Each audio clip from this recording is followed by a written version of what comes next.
स्वागत है आपका मार्गदर्शन के यूट्यूब फैमिली में।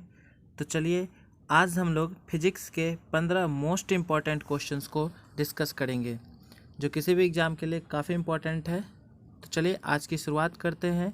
हम लोग फिजिक्स में 250 क्वेश्चन देखेंगे जिसको 15-15 क्वेश्चन के सीरीज में देख रहे हैं।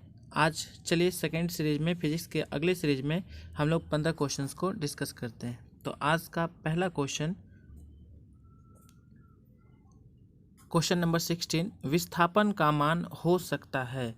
तो पहला ऑप्शन है आपका धनात्मक, दूसरा ऋणात्मक, तीसरा शून्य और ऑप्शन नंबर डी सभी। तो दोस्तों इसका सही आंसर ऑप्शन नंबर डी सभी होगा। तो हम लोग पहले देखते हैं विस्थापन किसको कहते हैं। किसी वस्तु द्वारा तय किए गए न्यूनतम दूरी को, जो स्मॉलेस्ट दूरी है, न्यूनतम दूरी को विस्थापन कहा जाता है। ठीक है। और दूरी का मान यदि पूछता तो दूरी हमेशा धनात्मक होता है, लेकिन विस्थापन धनात्मक हो सकता है, ऋणात्मक हो सकता है, शून्य भी हो सकता है। तो इसलिए ऑप्शन नंबर डी सही आंसर है। दूरी का मान हमेशा धनात्मक होता है, वेग भी धनात्मक, ऋणात्मक और शून्य हो सकता है। विस्थापन के साथ साथ वेग भी धनात्मक, ऋणात्मक और शून्य हो सकता है। तो इस तरह से ऑप्शन नंबर डी सही आंसर होगा। चलिए नेक्स्ट अगला क्वेश्चन नंबर 17 नंबर क्वेश्चन देखते हैं। निम्न में से कौन एक अदिश राशि है, स्केलर क्वांटिटी। तो चलिए पहला ऑप्शन है बल, दूसरा वेग, ऑप्शन नंबर सी त्वरण, ऑप्शन नंबर डी स्पीड मतलब चाल। तो स्केलर क्वांटिटी आपसे पूछ रहा है, तो इसमें सही आंसर होगा ऑप्शन नंबर डी, जिसको चाल कहेंगे, स्पीड कहेंगे। देखिए 5 जो इम्पोर्टेंट सदिश राशि है, बार बार एग्जाम में आता है, वो है बल। बल फोर्स एक वेक्टर क्वांटिटी है, सदिश राशि है। वेग सदिश राशि है। त्वरण सदिश राशि है। विस्थापन सदिश राशि है और भार सदिश राशि है। तो देखिए यहाँ पे बल, वेग और त्वरण लिखा है। इसके अलावा जो है वो है विस्थापन। विस्थापन भी सदिश राशि है और इसके साथ साथ भार, वेट, ये दोनों भी सदिश राशि है। तो ये 5 इंपॉर्टेंट सदिश राशि है जो एग्जाम में काफ़ी बार पूछा जाता है। चलिए नेक्स्ट क्वेश्चन, तो हम लोगों का आंसर स्पीड होगा, चाल ऑप्शन नंबर डी। अगला क्वेश्चन नंबर 18 नंबर क्वेश्चन देखते हैं हम लोग। गाड़ी द्वारा चली गई दूरी को बताने वाले यंत्र को क्या कहते हैं। गाड़ी द्वारा चली गई दूरी को बताने वाले यंत्र को क्या कहते हैं। तो पहला ऑप्शन है स्पीडोमीटर, दूसरा ओडोमीटर, तीसरा मोनोमीटर और ऑप्शन नंबर डी फैदोमीटर। निश्चित रूप से ज़्यादातर मैक्सिमम स्टूडेंट इस क्वेश्चन को गलत करेंगे क्योंकि वो स्पीडोमीटर मार के आएंगे, लेकिन सही answer option number B odometer होगा। Odometer is the right answer. ठीक है। स्पीडोमीटर का काम होता है, ये गति को प्रदर्शित करने वाले यंत्र होते हैं, है ना। ये स्पीड को दिखाने वाला यंत्र होता है स्पीडोमीटर, जबकि मोनोमीटर से गैस का प्रेशर, गैस का दाब मापा जाता है, ज्ञात किया जाता है। मोनोमीटर से गैस का दाब, स्पीडोमीटर से गति, स्पीड को मापा जाता है। ठीक है। और यदि हमसे कहे मोनोमीटर से, तो मोनोमीटर से गैस का प्रेशर, गैस का दाब मापा जाता है, गैस का दाब।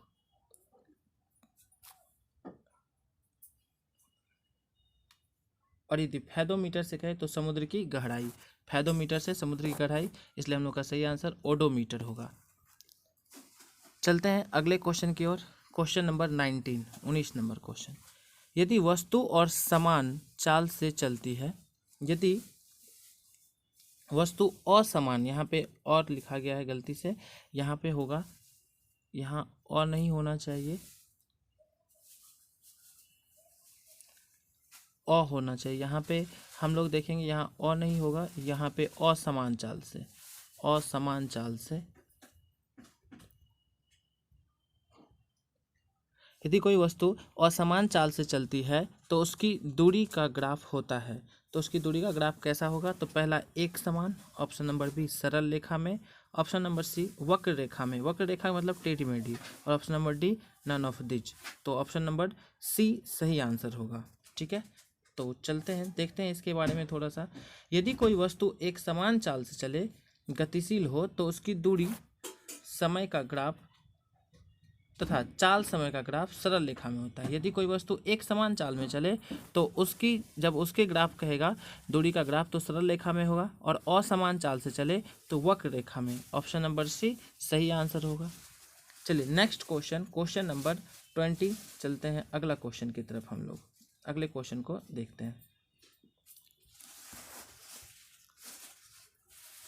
प्रकृति में मुख्य रूप से कितने बल पाए जाते हैं?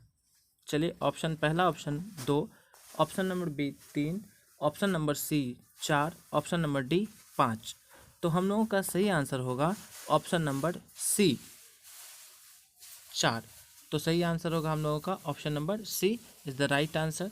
चलिए अब देखते हैं जो कौन सा 4 बल है जो प्रकृति में पाया जाता है। पहला गुरुत्वाकर्षण बल, जिसको ग्रेविटेशनल फोर्स कहते हैं, विद्युत चुंबकीय बल, तीसरा न्यूक्लियर बल, और चौथा दुर्लभ बल।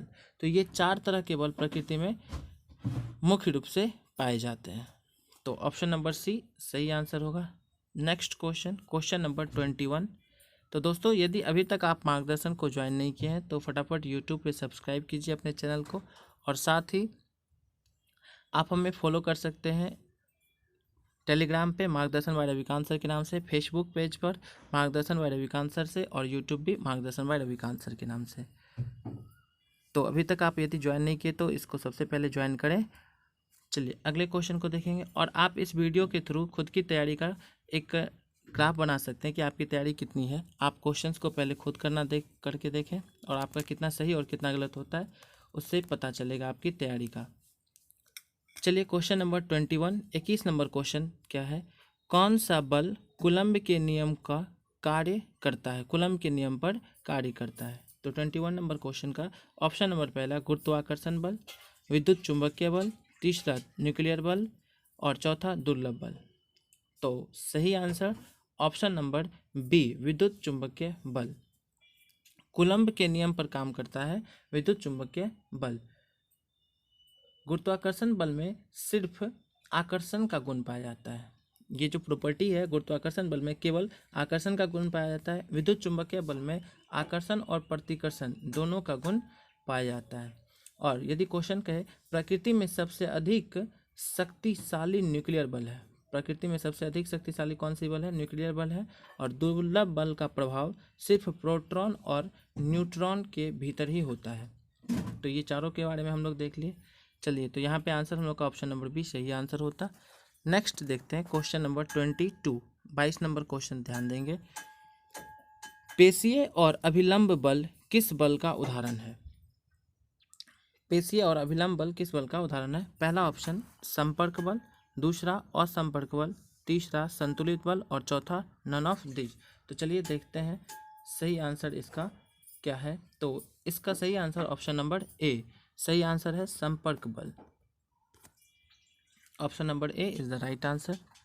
नेक्स्ट क्वेश्चन नंबर 23 गैलीलियो किस देश का रहने वाला था?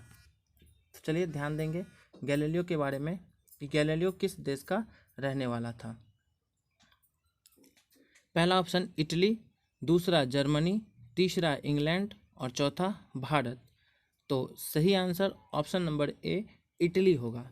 इसके साथ साथ ही हम लोग जानेंगे आइंस्टीन जर्मनी का रहने वाला था, न्यूटन साहब इंग्लैंड के रहने वाले थे, और सीवी रमन भारत के रहने वाले थे। आइंस्टीन कहाँ के? इंग्लैंड के। आइंस्टीन इंग्लैंड के रहने वाले थे। आइंस्टीन जर्मनी के रहने वाले थे, न्यूटन साहब रहने वाले थे इंग्लैंड के, और सीवी रमन भारत के। तो चलिए इसका सही आंसर होगा इटली। नेक्स्ट क्वेश्चन नंबर 24 इनमें से कौन जड़त्व के प्रकार है? पहला ऑप्शन स्थिर जड़त्व, दूसरा गति जड़त्व, तीसरा दिशा जड़त्व, और चौथा इनमें से सभी। तो सही आंसर ऑप्शन नंबर डी सभी होगा। स्थिर जड़त्व के कारण किसी वस्तु स्थिर ही रहना चाहता है। स्थिर जड़त्व के कारण ही कोई वस्तु अस्थिर ही रहना चाहता है, इसी के कारण अस्थिर रहना चाहेगा।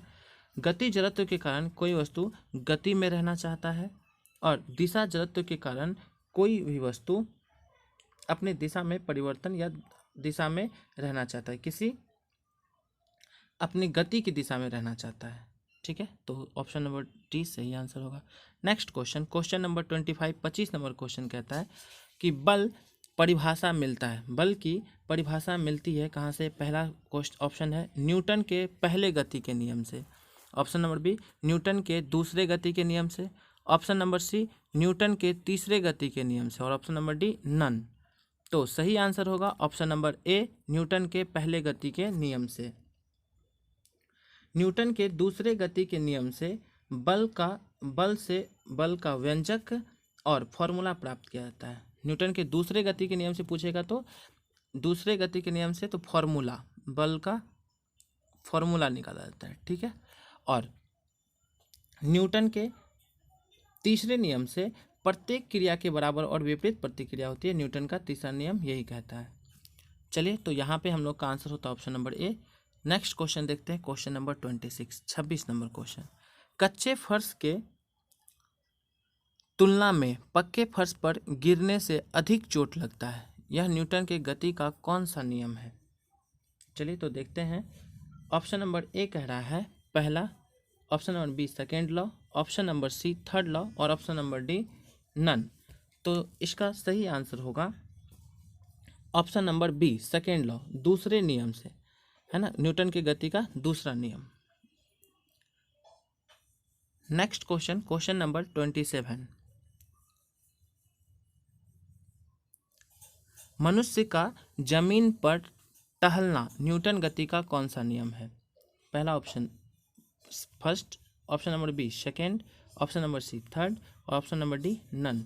तो सही आंसर होगा ऑप्शन नंबर सी, जो न्यूटन का तीसरा नियम है, प्रत्येक क्रिया के बराबर और विपरीत प्रतिक्रिया होती है, उसी नियम के से मनुष्य जमीन पर क्या होता है? टहलता है। तो ऑप्शन नंबर सी सही आंसर होगा। चलिए 28 नंबर क्वेश्चन देखते हैं, 28 नंबर क्वेश्चन। न्यूक्लियर बल गुरुत्वाकर्षण बल से कितना गुना अधिक शक्तिशाली है? तो पहला ऑप्शन है 10⁻38, दूसरा ऑप्शन 10⁻2, तीसरा ऑप्शन 10⁻13, और चौथा ऑप्शन नन। तो न्यूक्लियर बल विद्युत चुंबकीय बल से 10⁻2 गुना अधिक शक्तिशाली होता है, लेकिन यहाँ गुरुत्वाकर्षण बल से पूछा जाता है, तो ऑप्शन नंबर ए सही आंसर होगा। 10⁻38, 10⁻38 गुना अधिक होता है। जबकि हमसे पूछे विद्युत चुंबकीय बल से कितना गुना अधिक होता है, तो 10⁻2, और न्यूक्लियर बल दुर्लभ बल से कितना गुना अधिक होता है, तो 10⁻13। जब दुर्लभ बल पूछेगा तो ऑप्शन नंबर सी होता है, दुर्लभ बल से इतना गुना होता है 10⁻, अधिक दुर्लभ बल से, और 10⁻2 कहेगा तो विद्युत चुंबक बल से, विद्युत चुंबकीय बल से, विद्युत चुंबक बल से। ठीक है, और जब हम लोगों से गुरुत्वाकर्षण बल से पूछा गया तो गुरुत्वाकर्षण बल से ऑप्शन नंबर ए सही आंसर होगा। नेक्स्ट क्वेश्चन 29 नंबर क्वेश्चन देखते हैं, 29 नंबर क्वेश्चन। विद्युत चुंबकीय बल निर्भर करता है, पहला किस पर निर्भर करता है? तो चलिए, पहला ऑप्शन है द्रव्यमान पर, दूसरा आवेश पर, तीसरा परमाणु के नाभिक पर, और चौथा ऑप्शन नन, इनमें से कोई नहीं। तो आंसर होगा आवेश, ऑप्शन नंबर बी सही आंसर होगा। यहाँ पर आवेश लिखा होना चाहिए, आवेश पर डिपेंड करता है, चार्ज पर डिपेंड करता है। तो ऑप्शन नंबर बी सही आंसर होगा। गुरुत्वाकर्षण बल वस्तु के द्रव्यमान पर निर्भर करता है। यहाँ पे विद्युत चुंबकीय बल पूछ रहा है, तो विद्युत चुंबकीय बल आवेश पर निर्भर करता है, गुरुत्वाकर्षण बल वस्तु के द्रव्यमान पर निर्भर करता है, जबकि न्यूक्लियर बल के कारण परमाणु के नाभिक अस्थायी होते हैं। तो ये तीनों बल के बारे में देख लिए हम लोग। चलिए, आज का अंतिम question, question 30 number question, force बराबर क्या होता है? तो पहला ऑप्शन है m×a, जहाँ पर a एक्सेलरेशन, m मास, और option number B m×v, option number C में है both a and b, option number D में नन ऑफ दिज। तो सही आंसर होगा m×a, फोर्स बराबर ma, ऑप्शन नंबर ए सही आंसर है, जहाँ a एक्सेलरेशन जिसको त्वरण कहेंगे, m मास और v वेलोसिटी होता है। तो इस तरह से दोस्तों आज के वीडियो में हम लोग फिजिक्स से 15 क्वेश्चंस को डिस्कस किए हैं। हम लोग चारों ऑप्शन को डिस्कस करके क्लियर करते हैं। तो दोस्तों यदि आपको वीडियो अच्छा लगे तो आप खुद भी देखें और दोस्तों को शेयर करना ना भूलें। तो दोस्तों सपोर्ट करें और खुद देखें, पढ़ते रहें, तैयारी को लास्ट आपके एग्जाम तक, किसी भी एग्जाम के लिए काफ़ी इंपॉर्टेंट होगा सीरीज। आप निश्चित रूप से पूरा वीडियो देखिए और अच्छा लगे तो दोस्तों को निश्चित शेयर किया कीजिए।